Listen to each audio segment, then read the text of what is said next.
میری بات سن کر شہلا کے چہرے پر مسکراہٹ دوڑ گئی۔ وہ ہنس کر بولی، کیا آپ بھی بعد میں یہی شعر پڑھا کریں گے؟ مستقبل کا حال تو اللہ جانتا ہے، ممکن ہے معاملہ اس کے الٹ ہو۔ وہ ہنس کر بولی، ویسے مجھے آپ کے اعصاب پر حیرت ہوتی ہے۔ رات آپ پر قاتلانہ حملہ ہوا ہے، صبح بم کا ایک دھماکہ ہوا اور آپ اس انداز میں بات کر رہے ہیں جیسے یہ سب کچھ کسی اور کے ساتھ پیش آیا ہو۔ اس میں حیرت کی کون سی بات ہے؟ جو ہو گیا اس پر پریشان کیوں ہوا جائے، اور جو ہونے والا ہے پہلے سے اس پر فکر مند کیوں رہوں؟ جو لوگ یہ بات سمجھ لیتے ہیں وہ ہمیشہ فائدے میں رہتے ہیں۔ اچانک مجھے خیال آیا کہ ابھی مجھے اس حملہ آور سے پوچھ گچھ بھی تو کرنا ہے جسے پکڑا گیا تھا، خفیہ راستہ بھی تلاش کرنا ہے۔ یہ سوچ کر میں اٹھ کھڑا ہوا۔ میرے ساتھ ساتھ شہلا بھی کھڑی ہوگی اور مجھے اداب کر کے باہر نکل گئی۔ میں کمرے سے باہر نکلا تو شہناز اس وقت راجہ سے گفتگو میں مصروف تھی۔ میں نے کہا، میں مین گیٹ کی طرف جا رہا ہوں، تم باتوں سے فارغ ہو جاؤ تو میرا سیل فون بھجوا دینا۔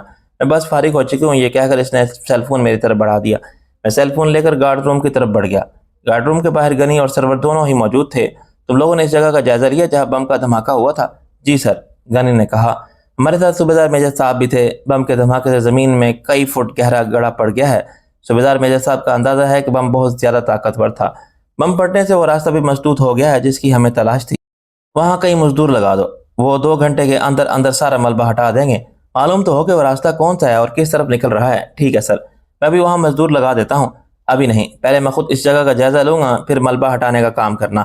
یہ کہہ کر میں صوبیدار میجر صاحب کے ساتھ کمرے کی طرف بڑھ گیا۔ صوبیدار میجر صاحب اس وقت اخبار پڑھنے میں مصروف تھے۔ اخبارات پنڈی اور لاہور سے آتے تھے۔ مجھے دیکھ کر انہوں نے اخبار رکھ دیا اور بولے، اور رفیق میاں؟ صوبیدار میجر صاحب، میں نے کہا، میری سمجھ میں ایک بات نہیں آئی۔ جب حملہ آور اندر ہی تھا تو اس نے اس راستے پر ٹائم بم کیوں لگایا؟ اور ٹائم بم ڈبل میکنزم کا تھا، اس میں ٹائم تو اس وقت کا سیٹ تھا، اس کے ساتھ یہ بھی تھا کہ اگر اسے چھیڑا جاتا تو اس کا فیوز نکل جاتا اور وقت سے پہلے ہی بلاسٹ ہو جاتا۔ میں نے اس جگہ کا جائزہ لیا، وہ خاصا طاقتور بم تھا، لیکن میری سمجھ میں یہ نہیں آ رہا کہ حملہ آور نے خود ہی وہاں بم لگا کر اپنا راستہ مسدود کیوں کیا؟ یہی کام وہ باہر نکلنے کے بعد بھی کر سکتا تھا۔ پھر میں کچھ سوچتے ہوئے بولا، کس نے حملہ آور کو اندر بھیجا اور اس خفیہ راستے پر بم فٹ کر دیا؟ اس کا مقصد یہی ہو سکتا ہے کہ حملہ آور اگر ہمارے گارڈ سے بچ جائے تو بم دھماکے میں مارا جائے۔ ہاں، لگتا تو ایسا ہی ہے، صوبیدار میجر صاحب نے کہا۔ آپ آرام کریں، میں نے اٹھتے ہوئے کہا، میں ذرا نئے قیدی کا انٹرویو لے لوں۔ میں ان کے کمرے سے باہر نکلا تو میری نظر احمد شاہ پر پڑی۔ میں نے آواز دے کر اسے بلا لیا اور پوچھا، احمد شاہ، تم نے حملہ آور کو کب دیکھا؟ سر، حویلی کے پشت پر جو گھنے درخت ہیں وہ انہی میں ایک میں اوپر چھپا بیٹھا تھا۔ میری ڈیوٹی اسی طرف تھی، میں دوربین سے ارد گرد کا جائزہ لے رہا تھا۔ اس نے بتایا۔ پھر مزید گویا کیا ہوا؟ دھماکہ ہوا تو اس نے لوگوں کو اس طرف دوڑتے دیکھا۔ غنی صاحب نے تمام گارڈز کو حکم دیا تھا کہ کوئی بھی اپنی جگہ نہیں چھوڑے گا۔ دھماکہ ہوتے ہی سارے گارڈز مزید الرٹ ہو گئے۔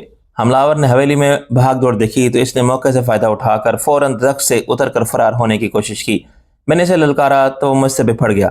میں تہہ خانے میں داخل ہوا تو حملہ آور دیوار سے ٹیک لگائے بیٹھا تھا۔ مجھے دیکھ کر اس کے چہرے کے عضلات تن گئے۔ میں نے سرد لہجے میں کہا، امید ہے اب تک تمہیں عقل آ گئی ہوگی۔ اب بتاؤ تم کون ہو اور یہاں کیوں آئے تھے؟ میں تمہارے کسی بھی سوال کا جواب نہیں دوں گا، جعلی نواب، اس نے زہریلے لہجے میں کہا۔ دیکھو، ابھی تو میں نرمی سے پوچھ رہا ہوں، میں نہیں چاہتا کہ تمہارا یہ خوبصورت چہرہ مسخ ہو جائے۔ اپنے گھر میں تو بزدل سے بزدل آدمی بھی بڑے سے بڑے دعوے کرتا ہے، اس نے تحقیر امیز لہجے میں کہا۔ اتنے گارڈز کی موجودگی کے باوجود تم مجھے باندھ کر دھمکیاں دے رہے ہو؟ اگر مرد ہو تو میرے ہاتھ کھول دو۔ دیکھو، یہ فلمی مکالمے چھوڑو اور میری بات کا جواب دو۔ رہی یہ بات کہ تمہارے ہاتھ بندھے ہوئے ہیں، تو رات تو تمہارے ہاتھ کھلے ہوئے تھے، پھر کیا ہوا؟ تم خود کو نواب کہتے ہو، اس نے کہا۔ وہ تمہارا کوئی ملازم تھا؟ اگر واقعی نواب ہو تو خود مقابلہ کر کے دیکھ لو۔ رات میرا کوئی گارڈ نہیں تھا بلکہ میں ہی تمہارے مقابلے پر تھا۔ میں نہیں مان سکتا، وہ تضحیق امیز لہجے میں بولا۔ مت مانو، میں نے تلخ لہجے میں کہا۔ میری ایک بات سمجھ لو، جس نے تمہیں یہاں بھیجا تھا نا، وہ نہیں چاہتا کہ تم زندہ واپس جاؤ۔ اس نے چونک کر مجھے دیکھا۔ تمہیں خفیہ راستہ بتایا گیا تھا، پھر جب تم اندر داخل ہو گئے تو اس راستے پر بم لگا دیا گیا۔ اس کا مطلب تو یہی ہے کہ اگر تم یہاں سے بچ کر نکلتے تو بم پھٹنے سے تمہارے چھیترے اڑ جاتے۔ تم جھوٹ بول رہے ہو، اس نے بے یقینی سے کہا۔ میں جھوٹ بول رہا ہوں؟ میں نے کہا۔ کیا تم نے دھماکے کی آواز نہیں سنی؟ مجھے تو یہ بتایا گیا تھا کہ میرے محل میں داخل ہوتے ہی خفیہ راستے پر نواب کے گارڈ نے بم لگا دیا ہے، اس لیے وہاں سے نکلنے کی کوشش مت کرنا۔ اگر مجھے چند سیکنڈ کی بھی دیر ہو جاتی تو میں مارا جاتا۔ میرے سیل فون پر کال عین اس وقت پر آئی تھی جب میں خفیہ راستے کا لیور ہٹانے والا تھا۔ پھر میں نے یہی سوچا کہ جب مرنا ہی ہے تو بزدلوں کی موت کیوں مروں، نواب کے 2-4 بندوں کو ساتھ لے کر مروں۔ یہی سوچ کر میں درخت کے گھنے پتوں میں چھپ کر بیٹھ گیا۔ اس درخت کے پاس سے تو کئی بار میں بھی گزرا ہوا، دوسرے لوگ بھی تھے۔ جب تم مرنے مارنے کا عہد کر ہی چکے تھے تو مجھے تو کم سے کم مار ہی سکتے تھے۔ مجھے یہی تو افسوس ہے، اس بھاگ دوڑ میں میرا ریوالور کہیں گر گیا تھا۔ اب تم جھوٹ بول رہے ہو، میں نے کہا۔ میرے آدمیوں نے میرے کمرے سے یہاں تک چپے چپے کی تلاشی لی تھی لیکن انہیں ریوالور نہیں ملا۔ تو پھر اس وقت گرا ہوگا جب میں نے اس خفیہ راستے والے مکان کی دیوار پھاندی تھی۔ تمہارے آدمی مکان کے اندر تو گئے ہی نہیں۔ وہ ٹھیک ہی کہہ رہا تھا، ہم لوگ مکان کے اندر نہیں گئے تھے، یا شاید صرف سرور گیا تھا اور مکان کے کمروں میں دیکھ کر واپس آ گیا تھا۔ وہ لوگ وہاں 6 فٹ کے آدمی کو ڈھونڈ رہے تھے، کسی ریوالور کو نہیں۔ ہاں، اگر وہ مکان کے صحن کو بھی غور سے دیکھتے تو یقیناً انہیں ریوالور نظر آ جاتا۔ بہرحال میں نے کہا، جس نے بھی تمہیں یہاں بھیجا ہے وہ تمہارا دوست نہیں بلکہ جانی دشمن ہے۔ وہ ایک تیر سے 2 شکار کرنا چاہتا تھا، تم بھی اپنی جان سے جاؤ اور میرا بھی خاتمہ ہو جائے۔ وہ بم تمہارے آدمی نے انسٹال نہیں کیا تھا۔ وہ کچھ سنجیدگی سے بولا، پھر وہ خود ہی پرخیال انداز میں بولا، ہاں مجھے یاد آ گیا، جب میں درخت پر بیٹھا تھا تو تم اپنے کسی گارڈ سے کہہ رہے تھے کہ خفیہ راستہ ہر قیمت پر تلاش کرو جس سے وہ پراسرار حملہ آور آیا تھا۔ اس کا مطلب ہے کہ ہاں، اس کا وہی مطلب ہے جو میں کہہ رہا ہوں۔ میں نے کہا، یعنی جس نے بھی مجھے یہاں بھیجا تھا وہ نہیں چاہتا تھا کہ میں زندہ رہوں، اس کا تو یہی مطلب نکل رہا ہے۔ میں نے کہا، پھر میں نے کچھ سوچ کر بولا، مجھے ایک بات بتاؤ، تم نے میرے کمرے میں آ کر سیدھا سیدھا مجھ پر فائر کیوں نہیں کیا؟ اس لڑکی کو کیوں چھیڑا؟ کیسے دیکھ کر اپنے ہوش کھو بیٹھے تھے؟ ویسے وہ ہے واقعی اتنی ہی خوبصورت کہ نواب صاحب ایسی کوئی بات نہیں ہے۔ لڑکیاں مجھے دیکھ کر اپنے ہوش کھوتی ہیں، میں نہیں۔ میں نے اسے صرف اس لیے چھیڑا تھا کہ وہ چیخے اور تم اپنے کمرے سے باہر نکلو۔ میں نہیں چاہتا تھا کہ بزدلوں کی طرح سوتے میں تمہاری جان لوں اور نکل جاؤں۔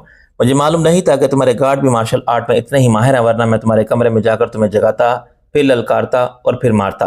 تمہیں یقین کیوں نہیں آ رہا کہ وہاں میرا کوئی گارڈ نہیں بلکہ میں خود تھا؟ نواب تو بہت نازک اندام ہوتے ہیں۔ پھر تم نواب تو میں قسمت سے بن گیا ہوں، اس سے پہلے تو میں ایک عام آدمی تھا، شاید تمہیں یہ نہیں معلوم۔ میں جانتا ہوں کہ یہ ریاست اچانک ہی لاٹری کی طرح تمہیں وراثت میں ملی ہے۔ وہ مسکرا کر بولا، اب تو اس شخص کا نام بتا دو جو میرے ساتھ ساتھ تمہارا بھی دشمن ہے۔ اچانک اس کے سیل فون کی بیل بجنے لگی۔ اس کے ہاتھ پشت پر بندھے ہوئے تھے، اس لیے میں نے اس کی جیب میں ہاتھ ڈال کر سیل فون نکال لیا۔ غنی نے سیل فون میری ہدایت پر اس کے پاس چھوڑا تھا تاکہ وہ کسی سے بات کرے تو صوبیدار میجر صاحب سن سکیں۔ یہاں کے ہر کمرے میں اسپیکر فٹ تھے، ان کی آواز صوبیدار میجر صاحب صاف سن سکتے تھے۔ غنی سے چوک یہ ہوئی کہ وہ اس کے ہاتھ کھولنا بھول گیا۔ میں نے سیل فون کی اسکرین پر نظر ڈالی، اس پر کسی کا نام نہیں تھا، بس ایک کالنگ نظر آ رہا تھا۔ میں نے ہونٹوں پر انگلی رکھ کر اسے خاموش رہنے کا اشارہ کیا اور سیل فون کا بٹن دبا کر اسے آن کر دیا۔ اس کے ساتھ ہی میں نے سیل فون کا اسپیکر بھی کھول دیا تاکہ ہماری بات وہ حملہ آور بھی سن سکے۔ ہیلو سجاد۔ ہیلو سجاد تو بہت لمبے سفر پر روانہ ہو گیا ہے، میں نے کہا۔ دوسری طرف سے بولنے والے نے مکروہ آواز میں کہا، وہ بم کے دھماکے سے تو نہیں مرا ہوگا، کیونکہ میں نے اسے پہلے ہی خبردار کر دیا تھا، محض اس لیے کہ وہ کم از کم نواب یا اس کے قریبی آدمی کو جان لے سکے۔ وہ ایسا ہی جذباتی ہے، خطرے میں گرتا ہے تو پھر مرنے مارنے پر تل جاتا ہے۔ یار تم اتنی دیر سے بک بک کر رہے ہو، اپنا نام تو بتا دو۔ تمہیں میرے نام سے کیا لینا؟ وہ ہنستے ہوئے بولا، تم بتاؤ تم کون بول رہے ہو؟ میں نواب رفیق بول رہا ہوں۔ مجھے افسوس ہے کہ تمہارا آدمی میرے ہاتھوں مارا گیا۔ ویری گڈ، دوسری طرف سے کہا گیا، کم سے کم تم سے نہیں تو اس سے تو میری جان چھوٹ ہی گئی۔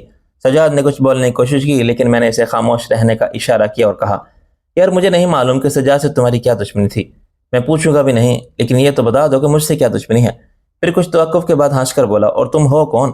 اب تم اس وقت تک بیٹھے اس سوال پر غور کرتے رہو جب تک میری گولی تمہاری کھوپڑی میں نہ اتر جائے۔ میں ابھی اور اسی وقت مرنے کو تیار ہوں، مگر شرط ہے یہ کہ پہلے اپنا نام بتاؤ۔ سوچتے رہو۔ یہ کہہ کر اس نے سلسلہ منقطع کر دیا۔ یہ تو معلوم ہو گیا کہ تمہارا نام سجاد ہے، لیکن یہ معلوم نہیں ہوا کہ تمہیں یہاں بھیجا کس نے تھا۔ اب تو تم نے اپنے کانوں سے اس کی باتیں سن لی تھی، کیا تم اب بھی یہی سمجھتے ہو کہ میں نے جو کچھ کہا وہ جھوٹ تھا؟ نہیں، وہ بھرائی ہوئی آواز میں بولا، اتنا بڑا دھوکہ، میں اسے زندہ نہیں چھوڑوں گا۔ کسے زندہ نہیں چھوڑو گے؟ میں نے کہا، یار ویسے تم چہرے اور بات چیت سے تو پڑھے لکھے لگتے ہو۔ پڑھے لکھے؟ اس نے طنزیہ لہجے میں کہا، میں نے آکسفورڈ یونیورسٹی سے انگلش لٹریچر میں ماسٹرز کیا ہے۔ ویری گڈ، میں نے توصیفی انداز میں کہا، اور یہ مارشل آرٹ؟ یہ میرا شوق ہے، میں نے 7 سال تک ایک کورین سے مارشل آرٹ کی تربیت لی تھی۔ گڈ، میں نے پھر کہا، میرے اور تمہارے حالات قدرے ملتے جلتے ہیں۔ میں نے لندن میں اعلیٰ تعلیم حاصل کی ہے، اس کے ساتھ ساتھ کورین سے ہی مارشل آرٹ کی تربیت حاصل کرتا رہا۔ میرا ٹیچر تربیت کے دوران میں اتنی سختی سے پیش آتا تھا کہ آدھی جان تو نکل ہی جاتی تھی۔ لندن کی سردی میں اس نے صرف ایک ٹراؤزر اور بنیان میں مجھ سے میدان کے 10 چکر لگوائے تھے۔ مجھے دوڑ کر وہ میدان عبور کرنا تھا۔ میری نیند کا تو وہ دشمن تھا، ادھر میں سویا ادھر اس نے ٹھنڈے پانی کو بالٹی مجھ پر الٹی۔ 1 سال گزرنے کے باوجود میں اس کی ٹریننگ سے خوفزدہ ہو کر نہیں بھاگا۔ ارے، سجاد نے کہا، تمہارے اس کورین ٹرینر کا کیا نام تھا؟ سجاد نے پوچھا۔ ٹرینر نہیں، وہ میرا استاد تھا۔ اس نے مارشل آرٹ کے ساتھ ساتھ زندگی کے مختلف امور سے بھی نمبر آزما ہونے کے گر بھی سکھائے، اور یہ بھی بتایا کہ ہارنے والا وہ نہیں ہوتا جو کسی سے مقابلہ ہار جائے، بلکہ ہارنے والا وہ ہوتا ہے جو خود اپنے آپ سے ہار جائے، جو خود ہی ہار مان لے۔ ارے، وہ حیرت سے بولا، یہ تو میرے استاد دینگ یو کا کول ہے۔ سجاد نے کہا، تمہارا استاد بھی دینگ یو تھا؟ میں نے پرجوش لہجے میں پوچھا۔ ویری گڈ، تب تو ہم ایک ہی استاد کے شاگرد ہیں۔ میں نے آگے بڑھ کر اس کے ہاتھ کھول دیے، لیکن اس کے باوجود اس کی طرف سے ہوشیار تھا کہ وہ ہاتھ کھلتے ہی مجھ پر حملہ نہ کر دے۔ اب تو میں اس سے مزید محتاط تھا۔ وہ دینگ یو کی شاگردی میں 7 سال رہا تھا، میں نے تو مشکل سے 4 سال بھی نہیں گزارے تھے۔ گائنگیو نے ایک دن خود ہی مجھ سے کہا کہ مجھے جو کچھ آتا تھا وہ سب کچھ میں تمہیں سکھا چکا ہوں، اس کے باوجود میں سجاد کی طرف سے محتاط تھا۔ میں نے اس کے ہاتھ کھولے تو وہ پرجوش انداز میں مجھ سے بغل گیر ہو گیا۔ اس کا جسم ٹھوس اور گرفت بہت سخت تھی۔ اسے بھی اندازہ ہو گیا ہوگا کہ وہ بھی کسی عام آدمی سے گلے نہیں مل رہا ہے۔ میں نے بھی جان بوجھ کر اپنی گرفت سخت رکھی تھی۔ دیکھو سجاد، اب تمہارا اور میرا دشمن مشترکہ ہے، اس لیے دشمن کا دشمن کیا ہوتا ہے دوست، میں تمہاری طرف دوستی کا ہاتھ بڑھاتا ہوں۔ یہ کہہ کر میں نے معنی خیز انداز میں اس کی طرف اپنا دایاں ہاتھ بڑھا دیا۔ سجاد بے ساختہ ہنسنے لگا اور میرا ہاتھ تھام کر بولا، تم واقعی وانگ یو کے شاگرد ہو، دوستی کا ہاتھ بڑھانے کے باوجود مجھ سے محتاط ہو۔ یہ وانگ یو کا خاص اسٹائل تھا کہ کسی سے ہاتھ بھی ملاؤ تو اپنے جسم کو ایسے زاویے پر رکھو کہ دوسرا تم پر حملہ کرے تو اسے اپنے بائیں ہاتھ سے روک سکو۔ پہلے تو اس کے لیے کوشش کرنا پڑتی تھی لیکن اب تو یہ عادت بن گئی ہے۔ خیر اب تو اس کا نام بتا دو۔ میں نے کہا، جب میں نے دل سے تمہیں دوست مان لیا ہے میں ایک شرط پر نام بتاؤں گا۔ سجاد نے سنجیدگی سے کہا، چلو وہ شرط بھی بتا دو، وہ صرف میرا شکار ہے، اسے میں خود اپنے ہاتھوں سے ماروں گا۔ مجھے تمہاری یہ شرط منظور ہے، میں نے کہا۔ اس شخص کا نام ہے دلاور۔ اس نے گویا دھماکہ کر دیا۔ میں اب تک اسے زہیب کا آدمی سمجھ رہا تھا لیکن اس کے انکشاف پر مجھے یاد آیا کہ اس کے بارے میں دلاور نامی شخص سے سیل فون پر بات ہو چکی تھی۔ کیا میں اب بھی خود کو تمہارا قیدی سمجھوں؟ سجاد نے کہا۔ میری طرف سے تم آزاد ہو، میں نے کہا۔ جب میں زبان سے ایک دفعہ کسی کو دوست کہہ دوں تو اس دوستی کو نبھاتا بھی ہوں۔ میری طرف سے تم پر کہیں بھی جانے کی پابندی نہیں ہے، بس ایک درخواست ہے، ابھی تم یہاں سے باہر نہ ہی نکلو تو بہتر ہے۔ دلاور سمجھ رہا ہے کہ تم مر چکے ہو، ابھی اسے یہیں سمجھ رہے دو، جب اسے شکار کرنے کا موقع آئے گا تو تمہیں یہ حق حاصل ہوگا کہ تم خود اسے اپنے ہاتھوں سے ہلاک کر سکو۔ میری رائے تو یہ ہے کہ ابھی تم اس حویلی میں رہو، میرے گارڈز کے علاوہ کسی کو معلوم نہیں ہوگا کہ تم کون ہو، تم میرے لندن کے ایک دوست کی حیثیت سے حویلی میں رہو گے۔ اوکے ڈن، سجاد نے مسکرا کر کہا، لیکن تمہارا دوست ایسی پٹیچر حالت میں تو لندن سے نہیں آئے گا، تم اس کی فکر مت کرو، تمہارے اور میرے سائز میں 19 کا فرق ہوگا، فی الحال تم میرے ایک سوٹ سے کام چلاؤ، کل تمہارے لیے نئے کپڑے بھی آ جائیں گے، اور میرا نام، اس نے کہا، تمہارا نام فاروق ہے؟ فاروق احسان۔ ویری گڈ، اس نے ہنس کر کہا۔ پھر مجھے اچانک سردار خان اور دوسرے قیدیوں کا خیال آیا۔ میں نے سوچ کر سردار خان اور دلاور کے لیے کام کرتا ہوں تو سجاد کو بھی جانتا ہوگا، ممکن ہے وہ دونوں قیدی بھی اسے شکل سے پہچانتے ہوں۔ سجاد کے انداز سے لگ رہا تھا جیسے وہ دلاور کے لیے بہت خاص رہا ہوگا۔ اس کونے والی کوٹری میں ایک قیدی ہے، میں نے کہا، وہ بھی دلاور کے لیے کام کرتا ہے، تم اس کے سامنے جاؤ، میں یہیں رہتا ہوں، ممکن ہے وہ تمہیں پہچان لے۔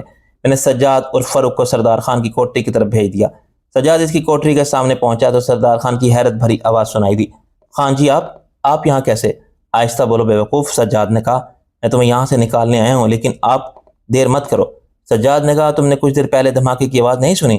وہ دھماکہ میں نے ہی تو کیا تھا، تم تیار ہو جاؤ، میں تالے پر فائر کر رہا ہوں۔ سجاد نے جیب میں ہاتھ ڈالا، پھر پریشانی سے بولا، اوہ میرا ریوالور تو اوپر ہی رہ گیا، کوئی بات نہیں، اوپر بھی ہمارے ہی آدمی ہیں، اب یہ حویلی ہمارے قبضے میں ہے، میں ابھی آتا ہوں۔ ہاں تم نے نواب کو دلاور کا نام تو نہیں بتایا تھا؟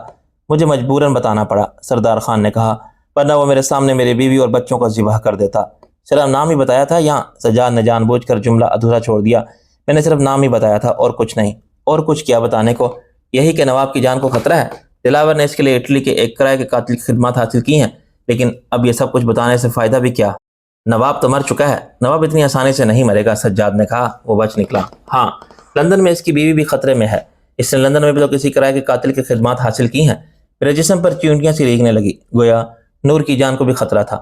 تم ٹھہرو، میں چابیوں کا گچھا یا ریوالور لے کر ابھی آتا ہوں، سجاد نے کہا اور تیزی سے واپسی کے لیے مڑا۔ مجھ سے وحشت زدہ لہجے میں بولا، میرا سیل فون کہاں ہے؟ میرے پاس ہے۔ سیل فون جلدی مجھے دو، کہیں دیر نہ ہو جائے۔ بات کیا ہے؟ میں نے گھبرا کر پوچھا۔